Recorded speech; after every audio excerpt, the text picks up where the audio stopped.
ആകാശവാണി.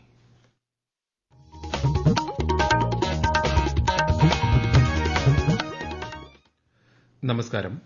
പ്രാദേശിക വാർത്തകൾ വായിക്കുന്നത് സുധിൻ സേനുദ്ദീൻ. പ്രധാന വാർത്തകൾ. അഴിമതിക്കെതിരെ വിട്ടുവീഴ്ചയില്ലാത്ത സമീപനമാണ് എൻഡിഎ സർക്കാരിനുള്ളതെന്നും വികസിത ഭാരതത്തിനായി ആത്മാർത്ഥതയോടെ പ്രവർത്തിക്കുമെന്നും പ്രധാനമന്ത്രി നരേന്ദ്രമോദി. നന്ദിപ്രമേയ ചർച്ചയ്ക്ക് പ്രധാനമന്ത്രി ലോക്സഭയിൽ മറുപടി നൽകി. സംസ്ഥാനത്ത് പകർച്ചവ്യാധികൾ പടർന്നു പിടിക്കുന്ന സാഹചര്യം സഭ നിർത്തിവച്ച് ചർച്ച ചെയ്തതിൽ പ്രതിഷേധിച്ച് നിയമസഭയിൽ പ്രതിപക്ഷ വാക്കൌട്ട്. നിയമസഭാ സമ്മേളനം ഈ മാസം 11 വരെയാക്കി വെട്ടിച്ചുരുക്കാൻ കാര്യോപദേശക സമിതി തീരുമാനം. എൻഡോസൾഫാൻ ദുരിതബാധിതരുടെ പുനരധിവാസ പ്രവർത്തനങ്ങൾ ചർച്ച ചെയ്യാൻ മുഖ്യമന്ത്രിയുടെ അധ്യക്ഷതയിൽ യോഗം ചേർന്നു. കേരളത്തിലെ 49 തദ്ദേശ സ്വയംഭരണ വാർഡുകളിൽ ഈ മാസം 30-ന് ഉപതെരഞ്ഞെടുപ്പ് നടക്കും. വനമഹോത്സവത്തിന്റെ സംസ്ഥാനതല ഉദ്ഘാടനം മന്ത്രി എ കെ ശശീന്ദ്രൻ തിരുവനന്തപുരത്ത് നിർവഹിച്ചു. വാർത്തകൾ വിശദമായി. അഴിമതിക്കെതിരായ വിട്ടുവീഴ്ചയില്ലാത്ത നിലപാടുകളും രാജ്യം ആദ്യമെന്ന സമീപനവുമാണ് ലോക്സഭാ തെരഞ്ഞെടുപ്പിൽ എൻഡിഎ സർക്കാരിനെ ജനങ്ങൾ പിന്തുണയ്ക്കാൻ കാരണമെന്ന് പ്രധാനമന്ത്രി നരേന്ദ്രമോദി. എല്ലാവർക്കും നീതി, ആരോടും പ്രീണനമില്ല എന്ന സമീപനമാണ് സർക്കാർ പിന്തുടർന്നത്. വികസിത ഭാരതം എന്ന ലക്ഷ്യം നേടിയെടുക്കുന്നതിനായി ആത്മാർത്ഥതയോടെ പ്രവർത്തിക്കുമെന്നും പാർലമെന്റിൽ നന്ദിപ്രമേയ ചർച്ചയ്ക്ക് മറുപടി നൽകിക്കൊണ്ട് പ്രധാനമന്ത്രി പറഞ്ഞു. 25 करोड़ गरीब गरीबी से बाहर निकले। देश की आजादी के कालखंड में इतने कम समय में इतने लोगों को गरीबी से बाहर निकालने का ये सफल प्रयास इस चुनाव में हमारे लिए आशीर्वाद का कारण बना है और आज मुझे गर्व है कि हमारे सरकार ने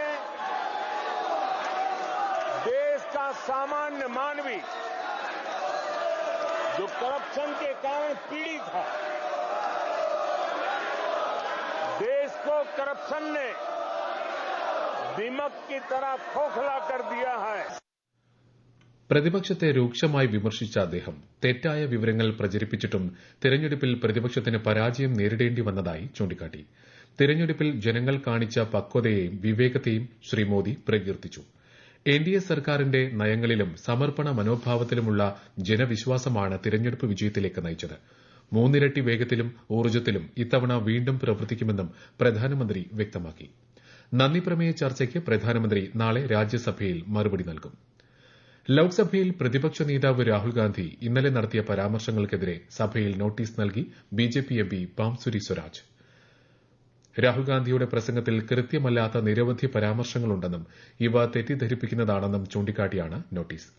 അതേസമയം പ്രസംഗത്തിലെ ചില ഭാഗങ്ങൾ സഭാരേഖയിൽ നിന്നും ഒഴിവാക്കിയതിനെതിരെ രാഹുൽ ഗാന്ധി ലോക്സഭാ സ്പീക്കർ ഓം ബിർളയ്ക്ക് കത്തയച്ചു. സംസ്ഥാനത്ത് മഞ്ഞപ്പിത്തം ഉൾപ്പെടെയുള്ള പകർച്ചവ്യാധികൾ കാരണം മരണങ്ങൾ വർദ്ധിക്കുന്ന സാഹചര്യം സഭ നിർത്തിവച്ച് ചർച്ച ചെയ്യാത്തതിൽ പ്രതിഷേധിച്ച് നിയമസഭയിൽ നിന്നും പ്രതിപക്ഷ വാക്കൌട്ട്. പ്രതിപക്ഷത്തു നിന്നും ടി.വി. ഇബ്രാഹിമാണ് ഇത് സംബന്ധിച്ച ഉപക്ഷേപത്തിന് നോട്ടീസ് നൽകിയത്. സംസ്ഥാനത്ത് പകർച്ചവ്യാധി പടരുന്ന സാഹചര്യത്തെ ആരോഗ്യമന്ത്രി വളരെ ലാഘവത്തോടെയാണ് സമീപിക്കുന്നതെന്ന് ടി.വി. ഇബ്രാഹിം ആരോപിച്ചു. കാലാനുസൃതമായി മാറ്റം വരുത്താത്തതിനാൽ ആരോഗ്യരംഗം പിന്നോട്ട് പോയിരിക്കുന്നുവെന്നും പകർച്ചവ്യാധി പടരുന്നതിന്റെ മൂലകാരണം കണ്ടെത്തണമെന്നും പ്രതിപക്ഷ നേതാവ് വി ഡി സതീശൻ പറഞ്ഞു. മലപ്പുറത്ത് ശാസ്ത്രീയമായ ഇടപെടലിന്റെ ഭാഗമായി രോഗം റിപ്പോർട്ട് ചെയ്ത ഇടങ്ങളിൽ സ്ഥിതി നിയന്ത്രണ വിധേയമാണെന്ന് മന്ത്രി വീണ ജോർജ് മറുപടി നൽകി. രോഗം രൂക്ഷമായ വള്ളിക്കുന്നിൽ ആരും നിലവിൽ ഐപി അഡ്മിഷനിൽ ഇല്ലെന്നും ആശങ്കപ്പെടേണ്ട കാര്യമില്ലെന്നും മന്ത്രി വ്യക്തമാക്കി. മന്ത്രിയുടെ മറുപടിയെ തുടർന്ന് സ്പീക്കർ ഉപക്ഷേപത്തിന് അവതരണാനുമതി നിഷേധിച്ചതിൽ പ്രതിഷേധിച്ചാണ് പ്രതിപക്ഷം സഭയിൽ നിന്നും ഇറങ്ങിപ്പോയത്. 15ാം കേരള നിയമസഭയുടെ 11ാം സമ്മേളനം ഈ മാസം 11 വരെയാക്കി വെട്ടിച്ചുരുക്കാൻ കാര്യോപദേശക സമിതി തീരുമാനം. നാളത്തെ സമ്മേളനവും ഒഴിവാക്കിയിട്ടുണ്ട്. കഴിഞ്ഞ മാസം 10-ന് ആരംഭിച്ച നിയമസഭാ സമ്മേളനം ഈ മാസം 25 വരെ തുടരാനായിരുന്നു മുൻപ് തീരുമാനിച്ചിരുന്നത്. കാസർകോട്ടെ എൻഡോസൾഫാൻ ദുരിതബാധിത ലിസ്റ്റിൽപ്പെടുത്താനുള്ള 1031 അപേക്ഷകരിൽ അർഹരായവരെ മെഡിക്കൽ ബോർഡ് പരിശോധനയ്ക്ക് വിധേയമായി ഉൾപ്പെടുത്തുമെന്ന് മുഖ്യമന്ത്രി പിണറായി വിജയൻ. ദുരിതബാധിതരുടെ പുനരധിവാസ പ്രവർത്തനങ്ങൾ ചർച്ച ചെയ്ത യോഗത്തിലാണ് മുഖ്യമന്ത്രി ഇക്കാര്യം പറഞ്ഞത്. മെഡിക്കൽ ബോർഡ് ക്യാമ്പുകൾ വികേന്ദ്രീകൃതമായി നടത്താനും ആവശ്യമായ ഡോക്ടർമാരുടെ സേവനം ഉറപ്പാക്കാനും മുഖ്യമന്ത്രി നിർദ്ദേശിച്ചു. ഇതിന്റെ അടിസ്ഥാനത്തിൽ തയ്യാറാക്കുന്ന അന്തിമ പട്ടിക എൻഡോസൾഫാൻ സെൽ യോഗം ചേർന്ന് സെപ്റ്റംബർ അവസാനം പ്രസിദ്ധീകരിക്കും.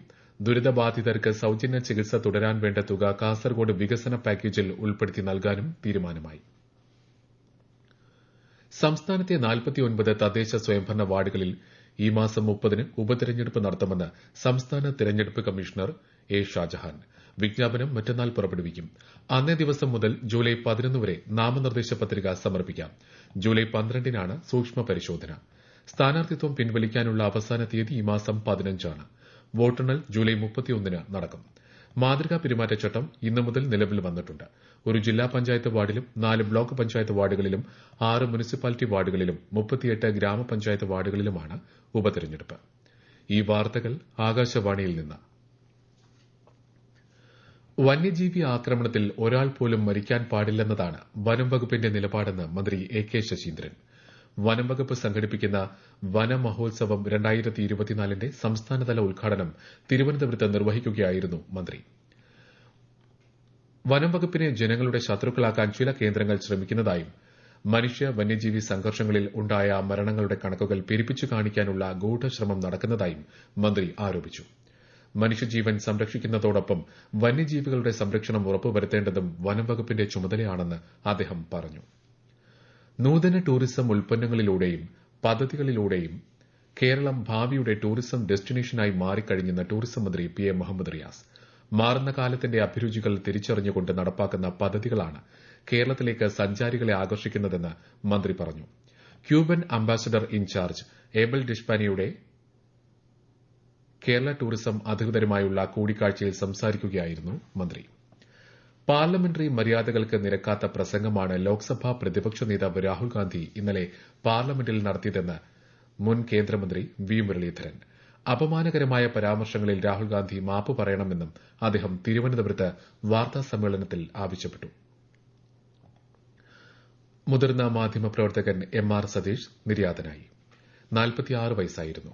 കരൾ രോഗത്തെ തുടർന്ന് തിരുവനന്തപുരത്തെ സ്വകാര്യ ആശുപത്രിയിൽ ചികിത്സയിലിരിക്കെയാണ് മരണം. ആകാശവാണി തിരുവനന്തപുരം പ്രാദേശിക വാർത്താ വിഭാഗത്തിൽ കാഷ്വൽ ന്യൂസ് എഡിറ്ററായിരുന്നു. ഇന്ത്യ വിഷൻ, കൈരളി, ന്യൂസ് 18 എന്നിവിടങ്ങളിലും പ്രവർത്തിച്ചിട്ടുണ്ട്. എം ആർ സതീഷിന്റെ നിര്യാണത്തിൽ മുഖ്യമന്ത്രി പിണറായി വിജയൻ അനുശോചനം രേഖപ്പെടുത്തി. ഭൌതിക ശരീരം തിരുവനന്തപുരം പ്രസ് ക്ലബ്ബിലെ പൊതുദർശനത്തിന് ശേഷം അല്പസമയത്തിനകം സ്വദേശമായ വയനാട്ടിലേക്ക് കൊണ്ടുപോകും. കേരള ഫോക്ലോർ അക്കാദമി പുരസ്കാര സമർപ്പണം മുഖ്യമന്ത്രി പിണറായി വിജയൻ മറ്റന്നാൾ തിരുവനന്തപുരം നിശാഗന്ധി ഓഡിറ്റോറിയത്തിൽ നിർവഹിക്കും. പി കെ കാളൻ പുരസ്കാരം ചിമ്മാനക്കളി ആചാര്യൻ കെ കുമാരന് ചടങ്ങിൽ സമ്മാനിക്കും. സംസ്ഥാനത്ത് ഒറ്റപ്പെട്ട ശക്തമായ മഴ തുടരും. കണ്ണൂർ, കാസർഗോഡ് ജില്ലകളിൽ കേന്ദ്ര കാലാവസ്ഥാ വകുപ്പ് ഇന്നും നാളെയും മഞ്ഞ ജാഗ്രത നൽകി. കോഴിക്കോടും നാളെ മഞ്ഞ ജാഗ്രതയാണ്. കേരള, കർണാടക, ലക്ഷദ്വീപ് തീരങ്ങളിൽ ഇന്ന് മത്സ്യബന്ധനത്തിന് പോകരുതെന്നും മുന്നറിയിപ്പുണ്ട്. കേരള, തമിഴ്നാട് തീരങ്ങളിൽ നാളെ രാത്രി വരെ കടലാക്രമണത്തിനും സാധ്യതയുണ്ട്. രാജ്യത്തെ ഓഹരി വിപണികളിൽ നഷ്ടം. ബോംബെ ഓഹരി സൂചിക സെൻസെക്സ് 35 പോയിന്റ് താഴ്ന്ന് 79,441ലും ദേശീയ ഓഹരി സൂചിക നിഫ്റ്റി 18 പോയിന്റ് കുറഞ്ഞ് 24,124ലും വ്യാപാരം അവസാനിപ്പിച്ചു. സ്വർണ്ണവില വർദ്ധിച്ചു. പവന് 80 രൂപ വർദ്ധിച്ച് 53,080 രൂപയും ഗ്രാമിന് 10 രൂപ കൂടി 6,635 രൂപയുമാണ് ഇന്നത്തെ വില. കോഴിക്കോട് അത്തോളിയിൽ 4 പേരെ കടിച്ച കുറുക്കന് പേവിഷബാധ ഉണ്ടായിരുന്നതായി റിപ്പോർട്ട് ലഭിച്ചു. ഇതിന്റെ അടിസ്ഥാനത്തിൽ തുടർ നടപടികൾ സ്വീകരിച്ചു വരുന്നതായി ഗ്രാമപഞ്ചായത്ത് അധികൃതർ വ്യക്തമാക്കി. വളർത്തുമൃഗങ്ങൾക്കും കുറുക്കന്റെ കടിയേറ്റിരുന്നു. ആലപ്പുഴ മാന്നാറിൽ കാണാതായ യുവതിയെ കൊന്ന് കുഴിച്ചു മൂടിയതാണെന്ന രഹസ്യ വിവരത്തിന്റെ അടിസ്ഥാനത്തിൽ ഇന്ന് സെപ്റ്റിക് ടാങ്ക് പൊളിച്ച് മൃതദേഹത്തിനായി തെരച്ചിൽ നടത്തി. സംഭവവുമായി ബന്ധപ്പെട്ട് 5 പേർ പോലീസ് കസ്റ്റഡിയിലുണ്ട്. പ്രധാന വാർത്തകൾ വീണ്ടും.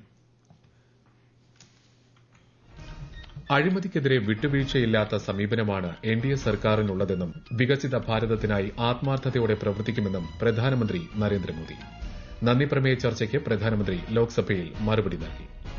സംസ്ഥാനത്ത് പകർച്ചവ്യാധികൾ പടർന്നു പിടിക്കുന്ന സാഹചര്യം സഭ നിർത്തിവച്ച് ചർച്ച ചെയ്യാത്തതിൽ പ്രതിഷേധിച്ച് നിയമസഭയിൽ പ്രതിപക്ഷ വാക്കൌട്ട്. നിയമസഭാ സമ്മേളനം ഈ മാസം 11 വരെയാക്കി വെട്ടിച്ചുരുക്കാൻ കാര്യോപദേശക സമിതി യോഗം തീരുമാനിച്ചു. എൻഡോസൾഫാൻ ദുരിതബാധിതരുടെ പുനരധിവാസ പ്രവർത്തനങ്ങൾ ചർച്ച ചെയ്യാൻ മുഖ്യമന്ത്രിയുടെ അധ്യക്ഷതയിൽ യോഗം ചേർന്നു. കേരളത്തിലെ 49 തദ്ദേശ സ്വയംഭരണ വാർഡുകളിൽ ഈ മാസം 30-ന് ഉപതെരഞ്ഞെടുപ്പ് നടക്കും. വനമഹോത്സവത്തിന്റെ സംസ്ഥാനതല ഉദ്ഘാടനം മന്ത്രി എ കെ ശശീന്ദ്രൻ തിരുവനന്തപുരത്ത് നിർവഹിച്ചു. പ്രാദേശിക വാർത്തകൾ കഴിഞ്ഞു. അടുത്ത വാർത്താ പ്രക്ഷേപണം 7:25-ന്.